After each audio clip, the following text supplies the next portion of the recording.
Comments there. Hello, everyone. I hope you're leaving your questions in the comments. I'm so excited to be here. I hope you're all having a really great time at the summit so far. Oh, somebody's typing in German. Oh, no, I think that question's not for me. Okay, good, because my German's really rusty, like non-existent. So, okay, I see lots of people from all over the place. California. Oh, it's early in California. Virginia. My sister lives in Virginia, near Washington. She lives in she used to live in Marshall. Now she lives in Warrenton. Okay, Ardyth, loved your ink swatching with magnet idea. Yes, I brought my magnets to show you in case people haven't seen it. My presentation was about 2 ways that I use magnets in my craft room, and you can see them both here. This is my swatch, my color swatch wall, and it's all made up of these little, I don't know, they're 3 centimeter square magnets. You can see they're quite thick. And I've got my ink color up here, and then the name, and then I've got a Copic match here. And that's my freebie. My freebie is a download of the template to make the swatches. And I've included all the Catherine Pooler colors and their matching Copics, but I've also included a blank sheet. So if you don't use Catherine Pooler inks, or if you don't use Copics, you can swatch whatever you want to swatch on them. And over here are my magnet die walls. And I really like those for just my favorite dies, not my matching dies, but mostly my favorite word dies. I find it just so much. You can see my Gemini Junior here, my whole die cutting station here with all my plates and my tools and stuff. And it's just so easy to grab these are my nesting dies, my rectangles and circles and squares that I use on pretty much every card. It's just so easy to grab them. And then my words. Plus, I think it looks cool on my wall. So I'm looking for questions. Did you provide a link to the ink swatching magnets or the size of them? I didn't provide a link, and I'll tell you why. I got mine on Amazon.ca. I can provide a link. Trying to think where the best place to do that. I will find a place to provide a link to the ones on Amazon.ca so that you can at least find them and know what you're looking for. I figured most of us are, or most of you are not in Canada and not using Amazon.ca. Question, where did you get your magnetic die cutting plate? What brand is it? Oh, for my die cutting. Yes, this turquoise one. That is an iCrafter Magnetic Pro self-healing deck. Let me just grab it, actually. Okay, this replaces a cutting plate in your sandwich. And I've been using this for about 6 months now, maybe longer. And you can see that's all the warping I've got, like none. The surface is self-healing. It's a little dirty right now because I've been stamping with, or sorry, not stamping. I've been cutting different colors of inked blended cardstock. So it's a little dirty, but it's in really good shape. It's an investment for sure, but so far I'm really liking it. I used to be on the iCrafter design team way back when they first started, and they didn't have that at the time, so I had to purchase that myself, but I've been really enjoying it. What size are my magnet frames?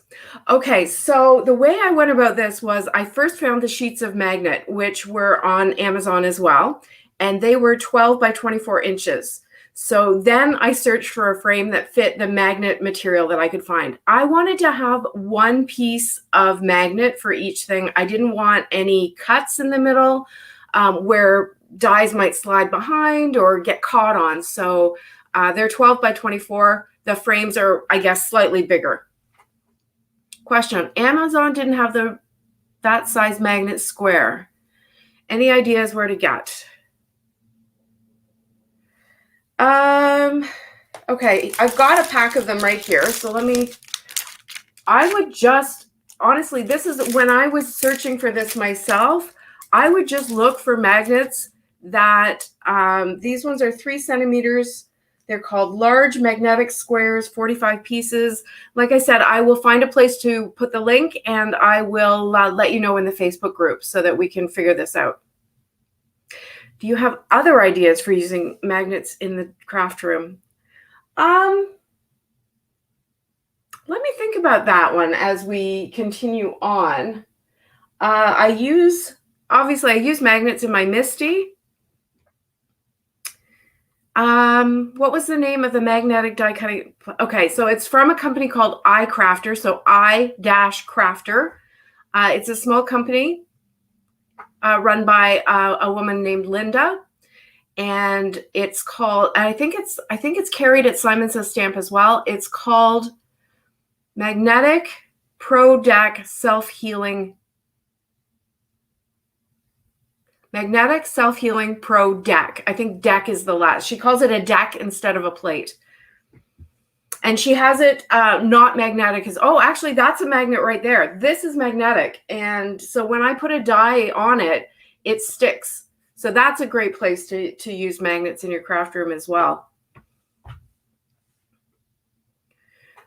What is the best place to get supplies in Canada? That is a really great question. There's not many. I really have liked using scrapandstamp.ca, which is out in Vancouver, I believe. There are a few smaller shops here in Ontario. There's one called the Paper Crafters Workshop, which is quite well stocked, and she'll also order things in for you.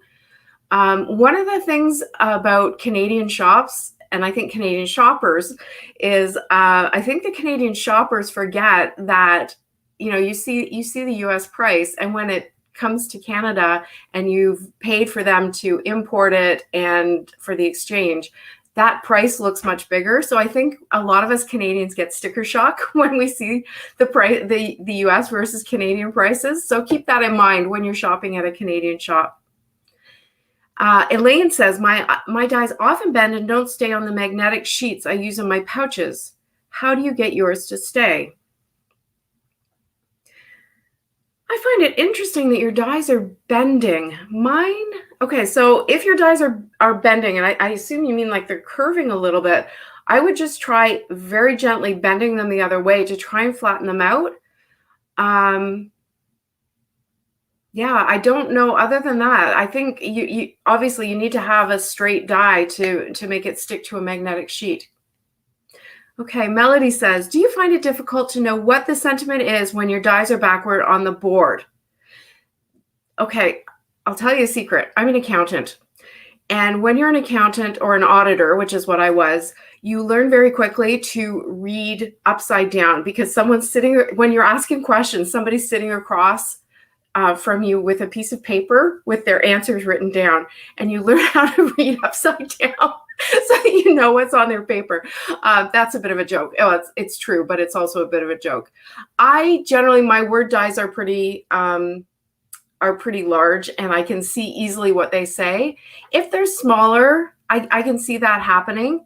But if you've watched my video, you also know that I cut a lot of extras and I keep them in a box in the pockets. So when I'm making a card, I actually spend more time flipping through my pockets, and I generally have samples in each of the pockets so I can tell what it looks like. So I'm not always looking at the die. So I can match up the die cuts with the dies pretty easily. Anne says, so should we be watching something before these Q&As? If so, where do I go? I feel like I'm always behind the game. Okay, and you got an email this morning if you're a free ticket holder, and you'll have links to all the videos. So you can watch the video whenever you want within the 24 hours. But if you watch them before you come to the live, then you'll know a bit more what we're talking about. Deborah says, what are my magnetic swatches stuck to? That is a whiteboard. I'm going to say it's 24 by 36 inches. I had a hard time actually finding a size I like, and I find this one a little bit big, but it does give me room to have my color wheels on it as well. Marie says, those pockets are so cute. Do you have a link to where to get those pockets? You know, I did not provide a supply link, and maybe I should have. These are Sizzix pockets and scrapbook.com pockets, and I've cut off the flap because I'm not a fan of flaps. And that's, so you can get them on scrapbook.com or from Sizzix. This is the small size.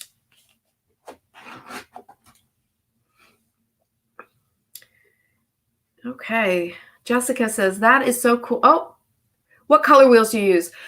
Joyce, because I use Catherine Pooler inks, my color wheels are customized to Catherine Pooler. Yes, I speak English.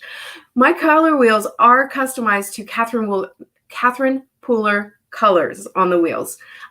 So it groups kind of the colors that are different shades of the same color, and it gives the normal kind of complementary triad, tetrad color things as well. Pam says, are the swatches easy to remove with self-adhesive so you can move them around? These swatches are magnetic. So when I put that, like I can pull them down and I can play around. So, you know, I can say, okay, let's make a card with these 3 colors.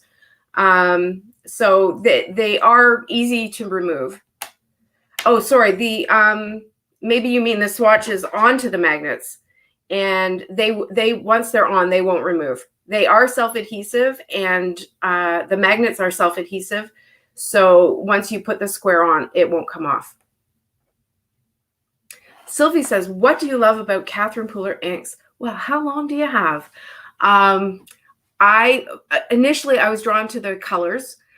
She started with a very bright rainbow called the Life of the Party family, which is still my favorite color family of hers. Although I have all, I don't know, are there 100 of them now? I have them all. So I like the colors. I like how the ink pads themselves are very juicy. So when you stamp them, you get full coverage right away. And also I am really into ink blending. So because they're juicy, you can blend very easily with them, and they blend really nicely, and they are water reactive. So you can like sprinkle water on them and then lift up the water, similar to the Distress inks. If you've never seen them before, but you've seen the Distress inks, they're a lot like the Distress inks, except they're on a foam pad. So they stamp really clearly and crisply, as well as doing all those other techniques. Christina says, what is your Gemini standing on? The black thing. That is a turntable.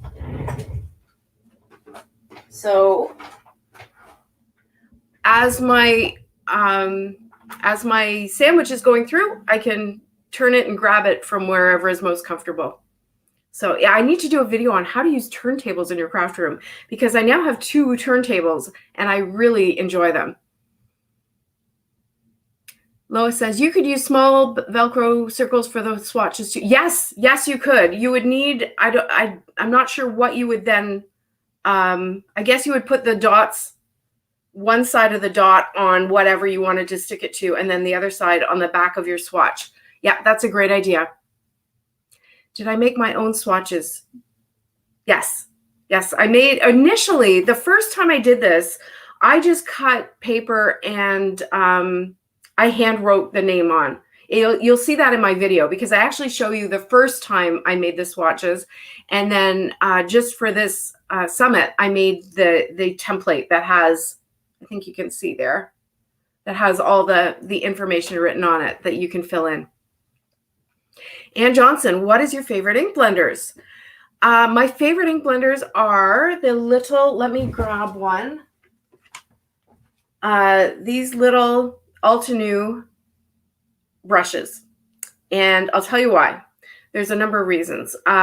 First of all, I like that I can get my hand right over the bristles when I'm blending. I think some people who might have arthritis or wrist issues may not like that as much. But when I had the ones with the handles, I felt like I was always holding right onto the head of the brush. So I like that about these. I like that the bristles are perfectly flat, because then I don't have problems with ink getting underneath my stencils. And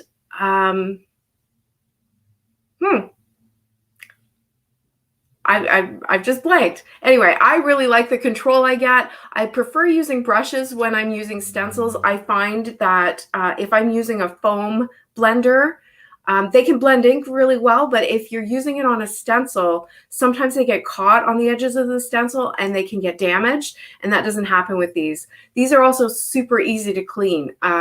If you watch my video on my YouTube channel from last week, I ended up having to take one down to the sink to clean it out, and you can see that there. Where's my other turntable? My other turntable is up in the corner, and it's just a turntable that I use, and I actually put my work on it. So when I'm ink blending, I can move my paper so that I'm left-handed, so I like to blend from left to right. So I just put my paper onto the turntable, and I can blend on it and twist and turn so that I'm always blending in a comfortable way. Joyce says, what kind of paper do you use with your ink? For ink, well, for pretty much everything, I'm using something called, let me get it out because I can never remember the order of the words. Hammermill Premium Color Copy Cover. Okay, so it's 100 pound, it's 100 brightness, and I usually buy it in a ream. It's very, very smooth. It's very, very white. And I find it works well for stamping, for ink blending. It's like my go-to for everything. I really have been trying to simplify my life by not having different black inks, different white papers, different everything for this. You know, if I can find one thing that works for everything, then I try to do that. Cat and Co says, do you use anything smaller ink blender wise? Yes, I do. And how do I store my blenders? Okay, two good questions. So let me grab this. This is both my smaller blending and how I store them. Okay, so these are smaller blendings from Altenew. And this container is a Stampin' Up. I want it like whatever their alcohol markers are called. It's the storage for that. And I have some of these smaller, very small brushes as well. I also use sponge daubers from time to time. I have, let me grab those. There's my sponge daubers. The nice thing about sponge daubers is they're cheap. So you can afford one for every color you've got. And if you need to replace them, they're fairly cheap to replace. And they're the only thing I don't love about them, I feel like I can't get as easily really crisp stenciling results. But for blending ink onto a small piece, they're quite useful. And one of the first things I had. And then these are my my Altenew brushes. These acrylic drawers, you can get them on Amazon. They're just, I think they're makeup drawers. And then I built little white cardboard cubes so that there's space for all of them and a space for all of them to go in. Goodness, you guys are so full of questions and they're so good. Jennifer Engel, hi Jennifer. You do a ton of stenciling and it's always super clean. How do you prevent stencils with intricate details from lifting, moving, etc. while you're blending? I did a video about that last week. There's a number of things.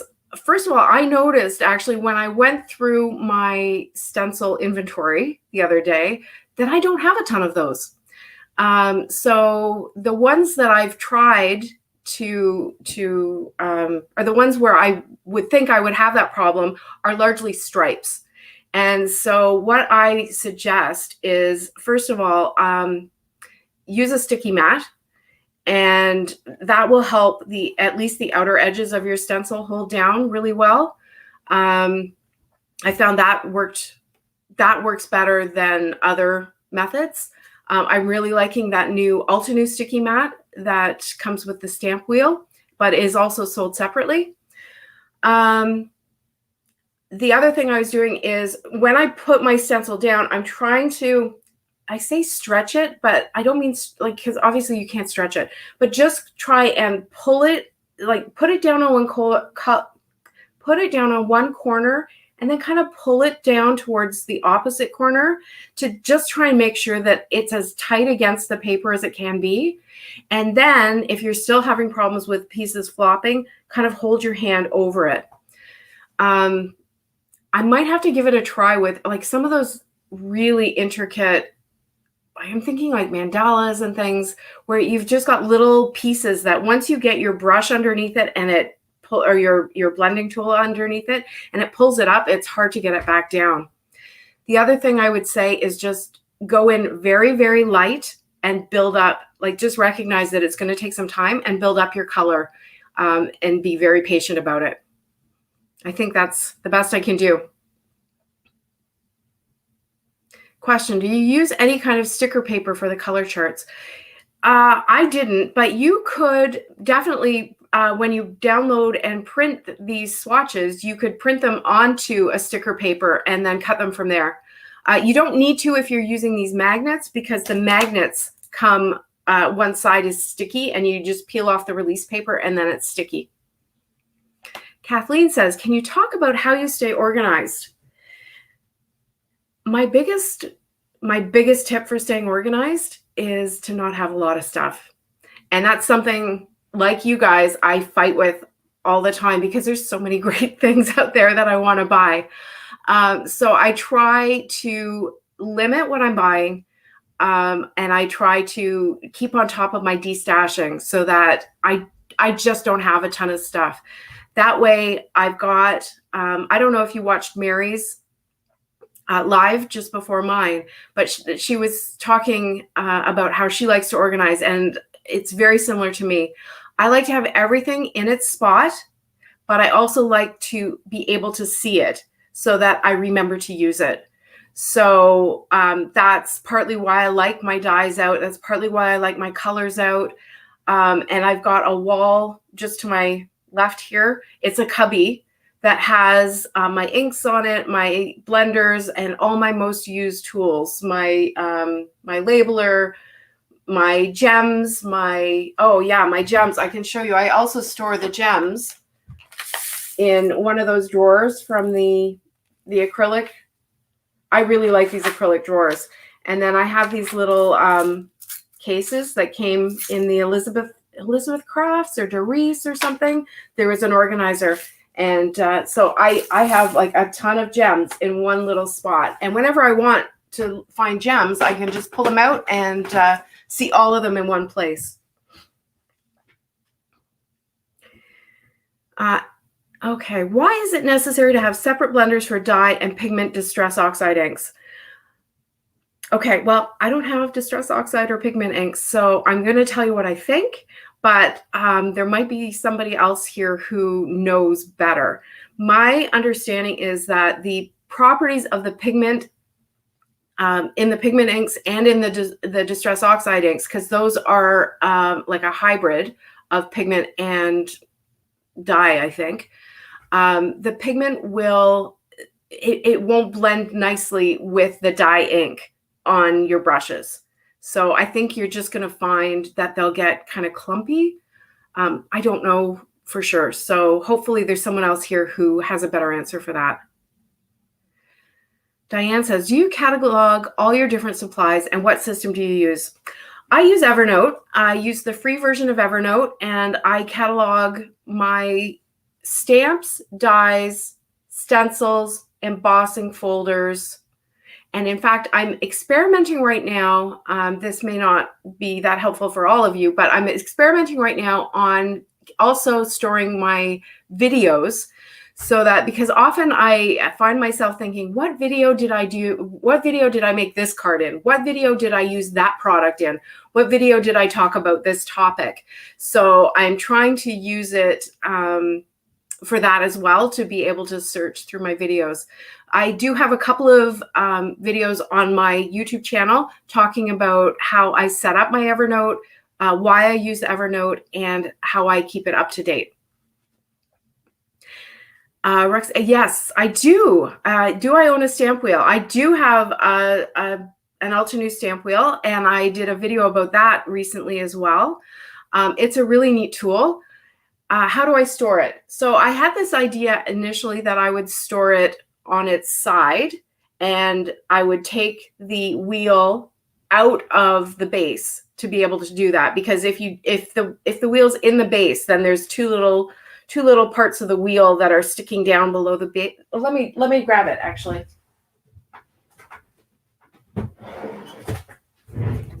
Okay, so this is the Altenew stamp wheel. So if the wheel's in the base, you've got these things. I don't know if you can see that very well.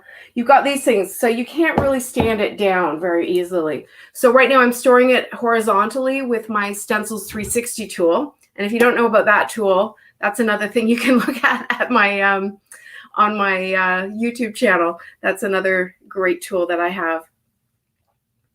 Heidi says, do the magnets alter the hue of the swatches due to being black?